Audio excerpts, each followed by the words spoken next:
there's no first-rate scientist in the academic field. There's not one, especially in physics. Yeah. I mean, I don't know of one first-rate mind in all of academic physics. My books are all a bunch of fools. And most of them don't have any integrity. Otherwise, they know these things are false, yet they keep on pretending like it is. They're still propagating these fallacies and lies. And I try to tell people a simple example that Joe has mentioned, that they say that particles act like waves, and the waves are always made up of mediums, and physicists today believe that particles, the medium of a particle is probability. And there's no way a medium can be probability. Such a vacuous. Like, when you get that, if you can accept that, you can accept that I have some land to sell you in Florida, too. Yeah. Oh, by the way, when did you hear about that? Bill Bryan lecture. How long ago was that? I got it on videotape. I never heard it myself. It was, I think it was 80. It was in the 80s anyway. Oh, yeah. Well, that's about... He came out with his book about 83, I think it was, 1983. The good thing about his video is he did show some moon footage where the flag waves a little on the moon when no one's around. Oh, yeah. But, I mean, of course, in my book, I bring all that out. Yeah, exactly. Yeah. He did an awful lot of research. I'll give him credit for that. He did get me started on that book. It was an important association. When people come into my life for a very important reason, and when their purpose has been fulfilled, they're taken out of my life. Just like he was. He pulled a nasty little kind of a deal, got a little bit nothing too big for his britches, and that broke off our association. 1980, that was 1980. And then you produced your book, he produced his. Yeah. And he didn't give me credit for anything. We were collaborating on that book. Yeah, and that's basically the first chapter of your book was his whole book. Yeah. You know what I mean? But I guess he threw in a little more detail. Yeah. But yeah. He did a lot of research on it. He had a lot of factual material that I used. Yeah. In fact, that I used in that first chapter. As I mentioned there, I'm not showing partiality. I'm not mentioning any names. Yeah. And I noticed he didn't want to be mentioned when my first book came out. I put his name in. Put his name in there. He didn't want it. Yeah. For obvious reason, of course, is because then that would connect me up with this book. See, he didn't want that. He didn't want that to be his sole creation. Yeah. Yeah, that he did it on his own. That's his own book. You see. He didn't want to admit that it was based on my ideas. Yeah. But it was a very important association. But when the purpose of it was fulfilled, automatically he was influenced to do these things to help you spur you pull his book. Break up our relationship. Yeah. He was under control. That happened with practically everyone that I've broken up with. When the association was due to end, he would say something.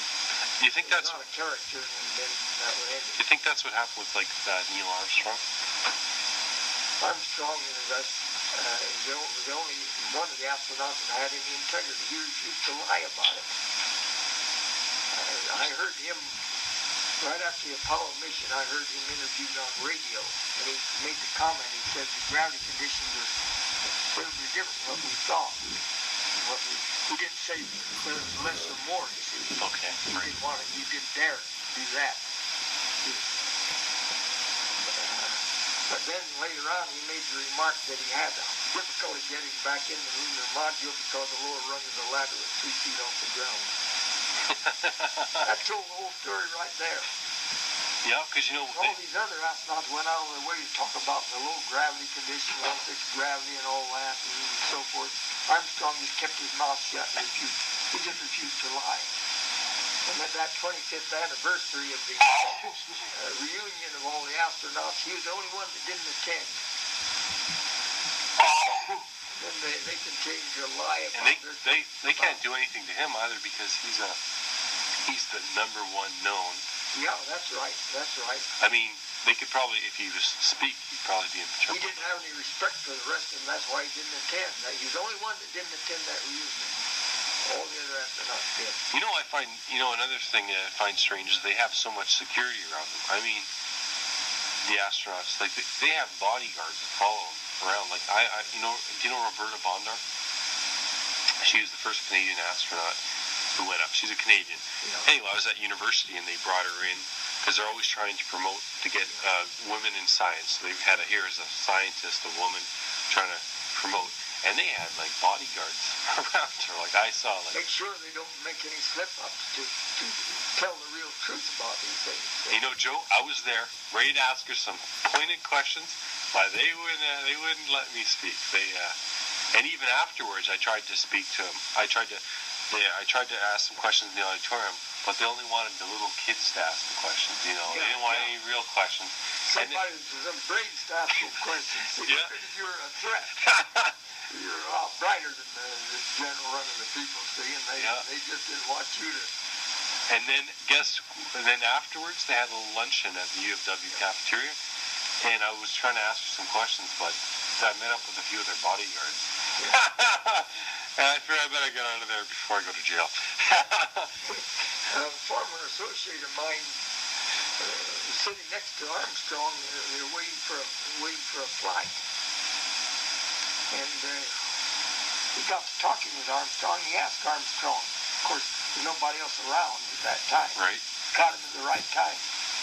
He asked him, he said, how does the Earth look from the moon? How big does the Earth look from the moon? He said about the same as the moon looks from the Earth. He thought he was lying.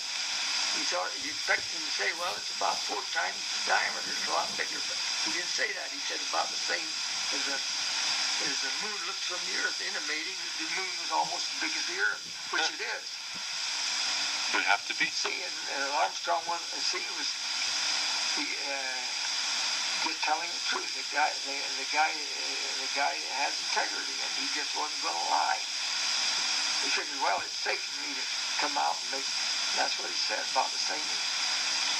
And see, that all has to do with the gravity. Is again, if the moon is as big as the Earth, then that means that according to normal theory, the shell is only about 12% as thick as that on the Earth. About one eighth the thickness of the Earth shell.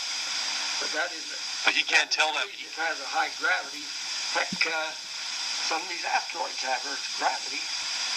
They've been seeing asteroids with satellites. That's not reported. That happened to come out over the radio station I was listening in on KCRL in Nevada. I mentioned that. Yeah, in the book, yeah.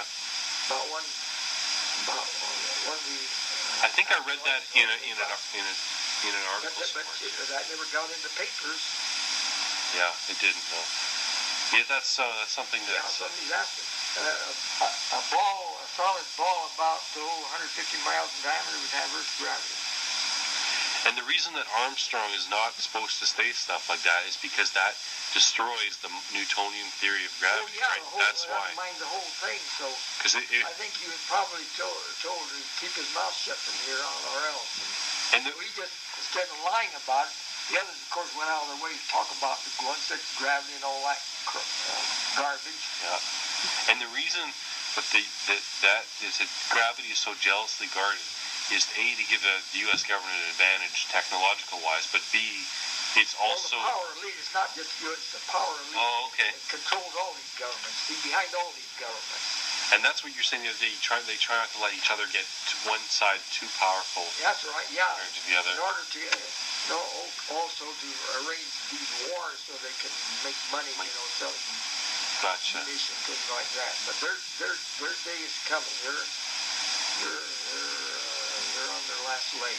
And when you said like these benevolent aliens come down, they'll basically bring new technology, right? That's what they're going to. Bring new technology and apply my science, put my science to it. And if people try to stop them, that's when they'll stop the people trying to stop. All the evil ones are going to be rounded up and dealt with. Like and the way they'll know that is the ones that attack them, right? They have means they with their like if they have Brundler stuff. With their technology, they can pick out the evil ones right away. Oh, okay. See, they'll round up every one of the bad ones, and they will be dealt with. And I'll have a lot to say about what's going to be done to them.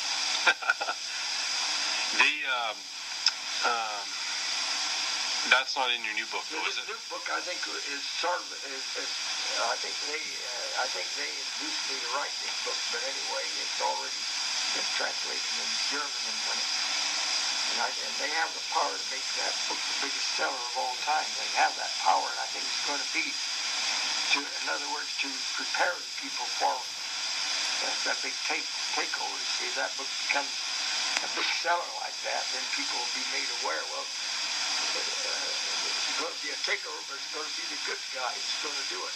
See? And they'll take it over and kind of give it back to us. Panic. See, there's been any panic. It's just a smooth transition from the old into the new, you see. That's good. So people that are relatively good have nothing to worry about, just stuff to look forward to. Worry about. I mean, if the criminals that are going to have to be caused to worry, all the evil ones are going to be singled out, rounded up. And isolated, I guess. And you know what? Something I have in mind is to all these minefields out there that tens of thousands of people are maimed or killed in these minefields. Yeah. Well, the best way. I don't believe in just executing people, putting them to use, making use. Well. What best use could you put all these evil ones for? As to have the systematic march up and down these minefields and clear out the minefields. Those that are not killed outright by stepping on a mine will be fitted with crutches or artificial legs so they can continue to walk. That's the best way to clear out all the minefields. Those mines are horrible. Get rid of the bad guys. At the same time, clear out all the minefields. That's the one problem with munitions and stuff. Those things kill innocent people. Yeah. That's the best way to clear out the minefields is use these SOBs to do it. All these evil people, all these criminals among the population. And of course, these aliens have a way of picking out every one of them. And I guess it'd be similar to Brundler radiation, eh? Brundler that will be used to. So there won't be any more square pegs and brown holes and vice versa. Yeah. And then I think you were saying that could be a way to help get better people into politics. Yeah, that's right. I did a little bit of fudging on that business about the about the president. He leaves a lot to desire, about psychology, applying psychology to people and read about it. Where I made that remark about brings to mind a psychologist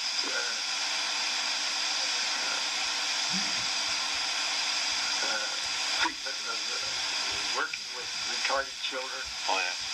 About one of the achievements of which he was most proud was raising the intelligence of a high-grade idiot up to that of a low-grade imbecile.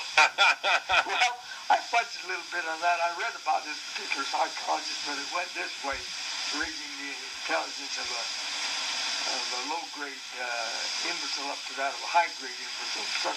So I thought this other has a much funnier ring to it than that.